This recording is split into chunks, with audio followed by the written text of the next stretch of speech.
गाय और भैंस की अद्भुत यात्रा, 35,000 शब्दों की विस्तार से कहानी। अध्याय 1, शुरुआत की दोस्ती। गांव के पास एक खेत में गाय और भैंस का घर था।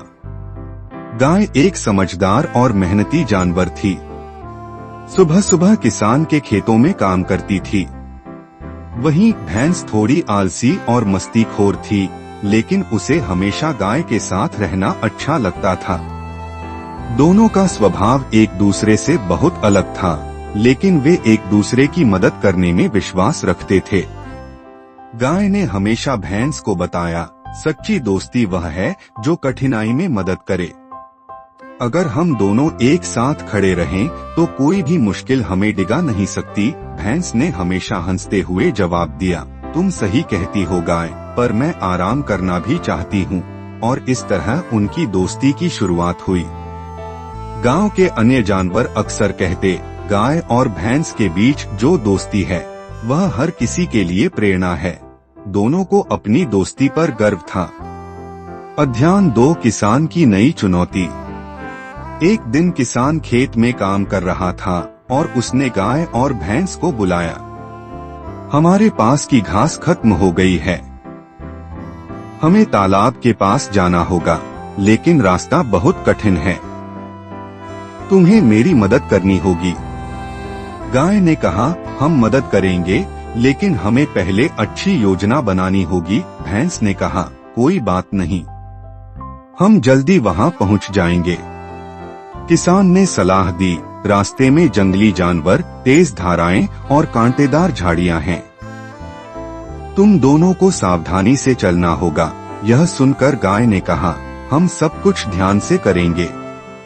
अध्याय 3, यात्रा की शुरुआत। यात्रा शुरू हुई। पहले कुछ दिन दोनों ने आराम से सफर किया, लेकिन जैसे जैसे जंगल की गहराई बढ़ी, रास्ते कठिन होते गए। गाय ने कहा, हमें जल्दी नहीं करनी चाहिए, हमें अपने रास्ते पर पूरी तरह से ध्यान देना होगा। भैंस ने कहा, जल्दी क्या होता है गाय, हम तो आराम से चल सकते हैं। कभी कभी भैंस रास्ते से भटक जाती थी, लेकिन गाय उसे अपनी समझदारी से सही रास्ता दिखाती।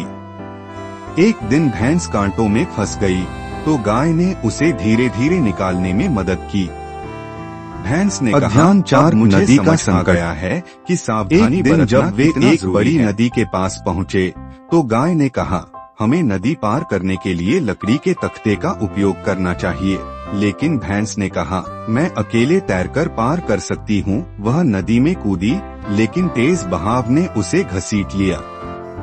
गाय ने तुरंत तख्ता फेंका और उसे बचा लिया। भैंस कांपते हुए बोली, गाय, तुमने मेरी जान बचाई। अब मैं समझी कि हमेशा समझदारी से काम करना चाहिए। अध्याय 5, जंगल में जंगली जानवर।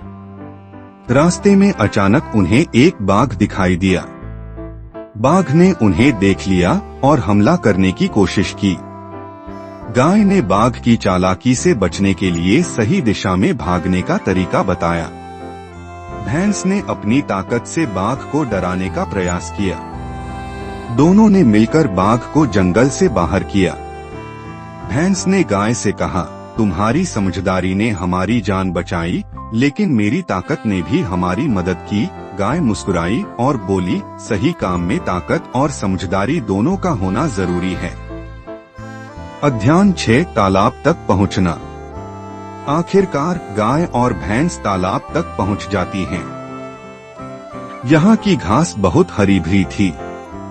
दोनों ने ताजे घास का आनंद लिया और तालाब में स्नान किया। लेकिन तालाब का पानी घटने लगा, जिससे जानवरों को पानी की कमी होने लगी। गाय ने कहा, हमें जल्दी से तालाब के पानी को सुरक्षित रखना होगा। दोनों ने मिलकर तालाब के पास एक जलाशय बनाने की योजना बनाई। सभी जानवरों ने मिलकर पानी जमा किया ताकि सबको पानी मिल सके। किसान ने आकर कहा, तुम दोनों ने जो किया वह सराहनीय है। तुम्हारी दोस्ती और मेहनत ने सबको एक अच्छा संदेश दिया है। अध्याय 7, तालाब का संकट और सामूहिक प्रयास। तालाब में पानी की कमी के बाद गाय और भैंस ने सभी जानवरों को एकजुट किया। वे जंगल के स्रोतों से पानी लाकर तालाब में भरते। गाय ने कहा, अगर हम मिलकर काम करेंगे तो किसी भी संकट को पार किया जा सकता है।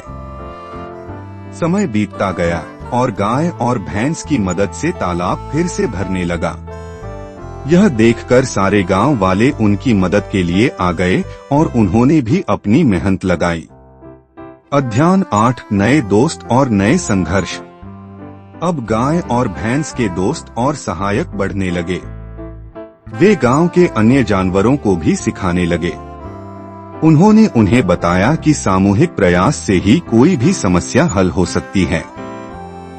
वो जंगल में एक नई जगह पर पहुँचे जहाँ जंगल के पेड़ कमजोर हो गए थे।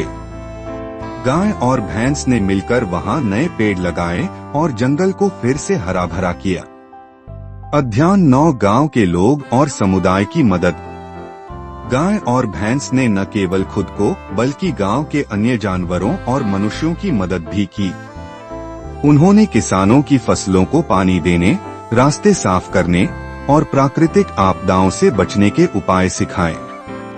गाय और भैंस की दोस्ती अब गांव में एक आदर्श बन गई थी। उनका योगदान गांव के बच्चों के लिए प्रेरणा बन गया था। वे बच्चों को बताते थे, अगर हम सब मिलकर काम करें तो कोई भी समस्या बड़ी नहीं होती। अध्याय 10 समापन और सच्ची दोस्ती की शिक्षा। गाय और भैंस ने पूरे गांव को यह शिक्षा दी कि जीवन में दोस्ती, सहयोग और समझदारी से काम करना कितना महत्वपूर्ण है। उनका जीवन अब गांव के हर व्यक्ति के लिए एक मिसाल बन गया। वे अब समाज के हर व्यक्ति के लिए प्रेरणा बन चुके थे। गाय और भैंस की दोस्ती और उनके साहसिक कार्य ने यह साबित कर दिया कि मिलकर काम करने से जीवन में कभी भी असफलता नहीं होती।